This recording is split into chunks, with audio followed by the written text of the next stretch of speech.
ज्योतिष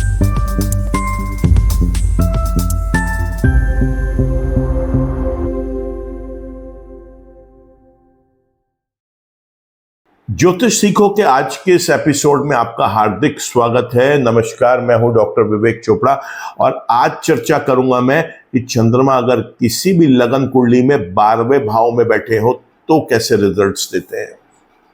देखिए, समझने वाली बात यह है, हर वीडियो में आपको बताते आए हैं कि चंद्रमा जो है वो कैसे रिजल्ट देंगे। जहां बैठते हैं वहां के रिजल्ट देंगे, जहां देखते हैं वहां के रिजल्ट देंगे, और जिस भाव के वो उस विशेष रूप से लगन कुंडली में स्वामी है उसके रिजल्ट देंगे।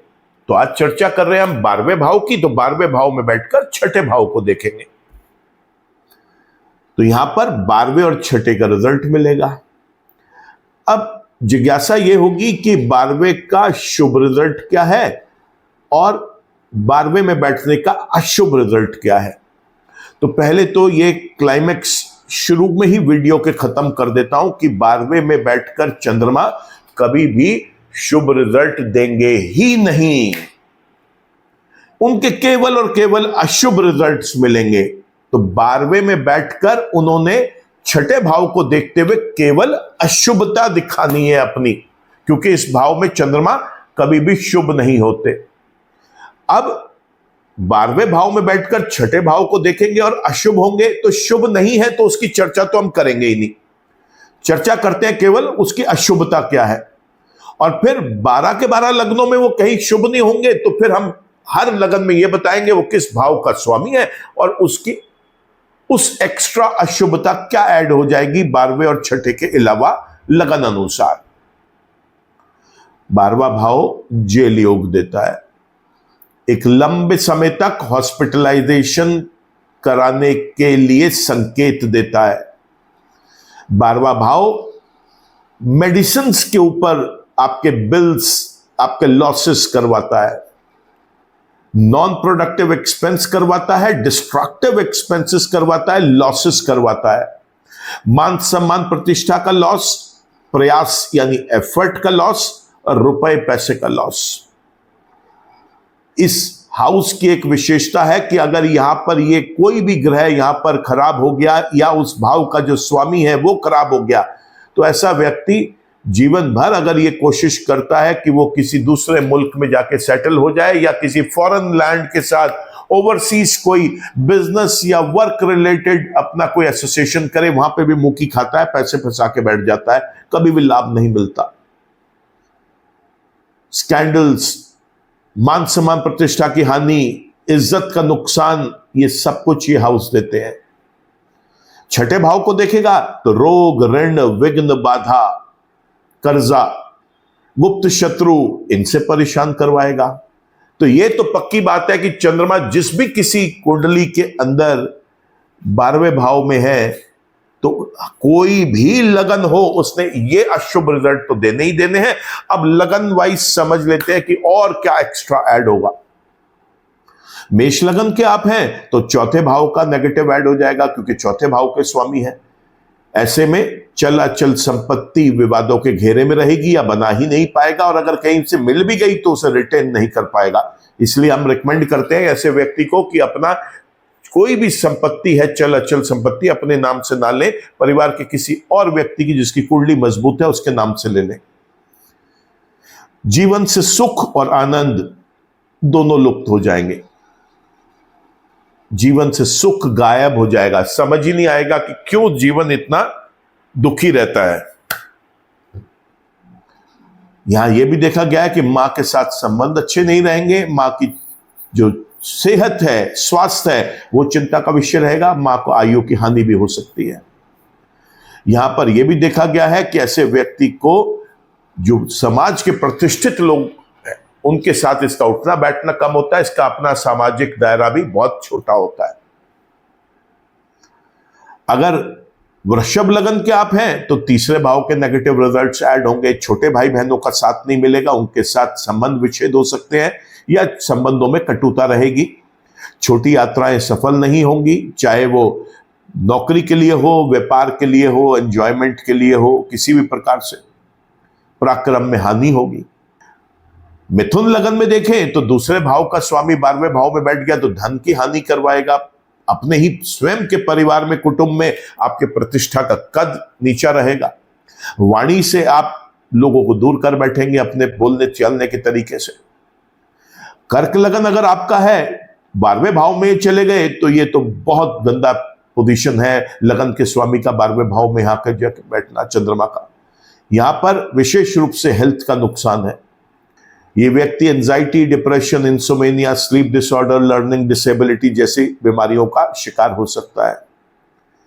सिंह लगन की अगर बात करें तो इस लगन में तो मैं हमेशा बताता आया हूं कि किसी भी भाव में ये शुभ रिजल्ट नहीं देते, और यहां पर तो स्वयं जो वो स्वामी है वो अपने ही 12वें भाव के हैं, तो यहां 12वें भाव के रिजल्ट्स ज्यादा खराब मिलेंगे चंद्रमा के। ऐसे में जेल योग और हॉस्पिटल्स, इन दो से बच के चलना चाहिए। चंद्रमा के रेगुलर उपाय करने चाहिए जो इस वीडियो के आखिर में आपको बताऊंगा। कन्या लगन भी एक एक्सेप्शन है जहां पर चंद्रमा हर एक भाव में नेगेटिव रिजल्ट देते हैं, तो कन्या लगन में भी 12वें भाव में जब वो बैठेंगे 11वें भाव के स्वामी होके तो रिजल्ट्स नेगेटिव मिलेंगे, और यहां पर नेगेटिविटी इतनी ज्यादा होगी कि लाभ को रिड्यूस कर देंगे और बड़े भाई बहनों के साथ आपके संबंध विच्छेद कर सकते हैं। बात करते हैं तुला लगन की। 10वें भाव का स्वामी 12वें भाव में जाके बैठेगा, नुकसान का कारण बनेगा। यहां पर व्यापार और नौकरी दोनों ही अनस्टेबल रहेंगे। सरकारी और सरकारी विभाग कोई ना कोई पेनल्टी इंपोज करता रहेगा, और यहां पर अगर गलती से भी कोई केस कोर्ट में, न्यायालय में चला गया तो जेल योग की संभावनाएं और ज्यादा बढ़ जाती हैं। वृश्चिक लगन की बात करें, 9वें भाव का स्वामी 12वें भाव में जाएगा, बेहद गंदे रिजल्ट्स देगा, भाग्य का नुकसान करेगा, भाग्य को ठेस पहुंचाएगा, पिता के साथ भी संबंधों के अंदर मधुरता गायब कर देगा। धर्म में इस व्यक्ति की रुचि नहीं रहती, और लंबी यात्राएं जो हैं उसके अंदर ये व्यक्ति विफल रहेगा, चाहे वो अम्यूजमेंट के लिए हो, मौज मस्ती के लिए हो, एंजॉयमेंट के लिए हो, नौकरी के लिए हो, व्यापार के लिए हो, लंबी यात्रा किसी भी प्रकार की करेगा, विफलता ही हाथ मिलेगी। बात करें अब हम धनु लगन की। धनु लगन भी कन्या और सिंह लगन की तरह ही है, जिसमें हर भाव के अंदर ये अशुभ रिजल्ट देते हैं। यहां पे 8वें घर के अशुभ रिजल्ट जब ऐड होंगे 12वें में बैठ के, दुर्घटनाओं का कारण बनेंगे, लंबी बीमारियों का कारण बनेंगे, और यही लंबी बीमारी फिर हॉस्पिटलाइज करेगी, दवाइयों पे खर्चा करवाएगी, अनवांटेड नुकसान देगा। तो 8वें घर का मालिक 12वें घर में बैठ जाएगा, बहुत ज्यादा समस्या दे सकता है इस व्यक्ति को। अगर ये व्यक्ति गलती से भी क्रिएटिविटी, रिसर्च, इनोवेशन या किसी डिजाइनिंग से रिलेटेड वर्क को करने की सोच रहा है, ना करे, निश्चित रूप से उसके अंदर इसको असफलता ही देखने को मिलेगी। बात करें मकर लगन की, यहां पर भी ये तो पहले ही बता चुके हैं, हर एक लगन के अंदर 12वें भाव में बैठा चंद्रमा अशुभ है, लेकिन यहां पर वो 7वें भाव का स्वामी है, तो मैरिड लाइफ को डिस्टर्ब कर देगा। मैरिड लाइफ को डिस्टर्ब करेगा, दैनिक रोजगार को डिस्टर्ब करेगा, और अगर यह व्यक्ति कोई काम पार्टनरशिप में करता है तो उसमें इसे नुकसान देगा। कुंभ लगन। कुंभ लगन के लिए मैं आपको अपने पिछले 11 चंद्रमा के एपिसोड्स में बताता आया हूं कि सिंह, कन्या, धनु और कुंभ में जो चंद्रमा है वो टोटली अशुभ रहते हैं, और इनकी अशुभता तो यहां पर इतनी ज्यादा बढ़ जाती है कि भाव में बैठ के वो 6ठे भाव को ही देखेंगे, और 6ठे भाव के वो स्वामी हैं, तो ऐसे में गुप्त शत्रु हमेशा कारण बनेगा परेशानियों का। रोग, ऋण, विघ्न, बाधा, कर्जा, ये कभी भी आपका पीछा नहीं छोड़ेगा। ऐसे में कई बार कर्जा ना चुकाने की वजह से भी व्यक्ति को जेल जाना पड़ता है, या कोई गुप्त शत्रु है, कोई एक ऐसा षड्यंत्र रचता है जिसकी वजह से इसे जेल जाना पड़ता है, तो बच के रहें। आखिर में बात करते हैं मीन लगन की, जिसमें चंद्रमा पंचम भाव के स्वामी होके जब 12वें भाव में बैठते हैं तो यहां पर भी वो नेगेटिव हो गए। संतान सुख जीवन में नहीं मिल पाता, कोई भी डिसीजंस या कोई इनिशिएटिव ये व्यक्ति लेता है उसमें फेल हो जाता है, किसी भी चीज में फोकस नहीं रह पाता, बड़ा कंफ्यूज रहता है, ड्यूल माइंडेड रहता है ऐसा व्यक्ति। लव रिलेशनशिप सक्सेसफुल नहीं होते, लव रिलेशनशिप सक्सेसफुल नहीं होते, और साथ ही साथ ऐसा व्यक्ति अपना विद्यार्थियों वाला जो जीवन है वो बहुत खराब तरीके से इसका बीतता है। पढ़ाई में फोकस ही नहीं रहता, स्टडीज की तरफ ध्यान ही नहीं रहता ऐसे व्यक्ति का। तो मीन लगन के अंदर चंद्रमा पंचम भाव का स्वामी होकर जब 12वें भाव में जाके बैठते हैं तो यहां पर भी खराब हो गए। तो इस तरीके से हमने देखा कि मेष लगन से लेकर मीन लगन तक चंद्रमा जो सभी पर्टिकुलर लगन कुंडली में 12वें भाव में बैठकर खराब रिजल्ट देते हैं, वो और एक्स्ट्रा हर एक लगन के अकॉर्डिंग जिस भाव के स्वामी है उसमें और क्या एक्स्ट्रा परेशानी ऐड कर सकते हैं।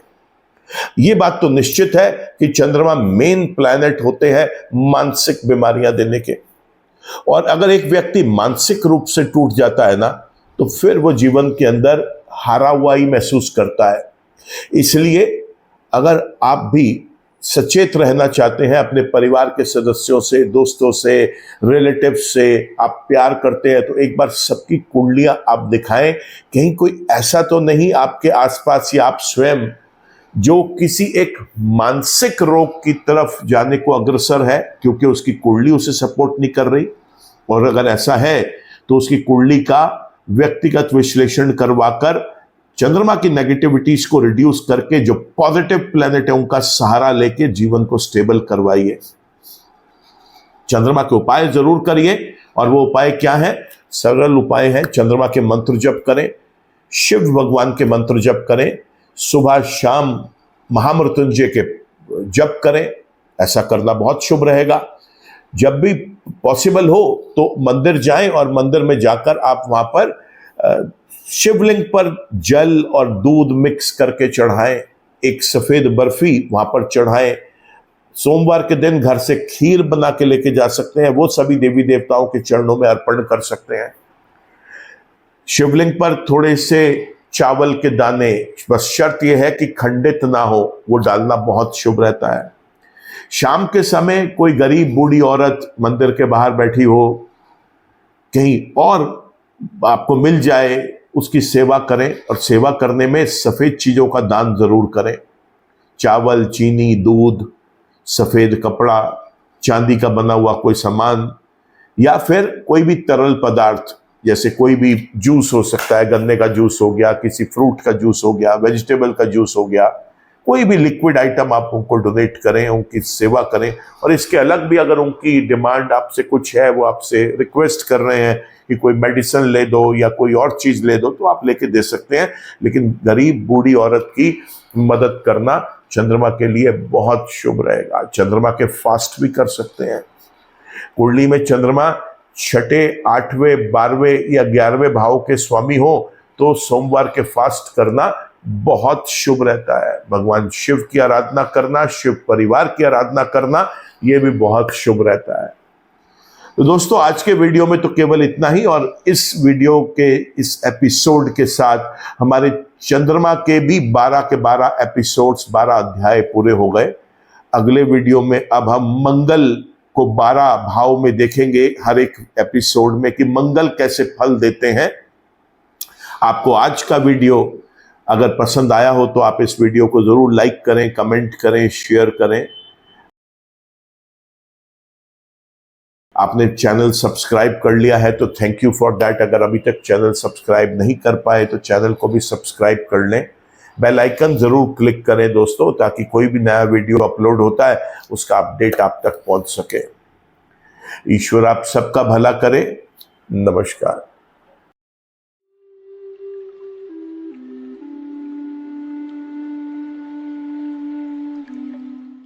जीवन की सभी प्रकार की व्यक्तिगत, पारिवारिक और व्यावसायिक समस्याओं के समाधान के लिए तुरंत संपर्क करें। डॉक्टर विवेक चोपड़ा, PhD, गोल्ड मेडलिस्ट, विश्व विख्यात ज्योतिषाचार्य एवं वास्तु एक्सपर्ट। कॉल अथवा व्हाट्सएप करें 9311131069 9212431069।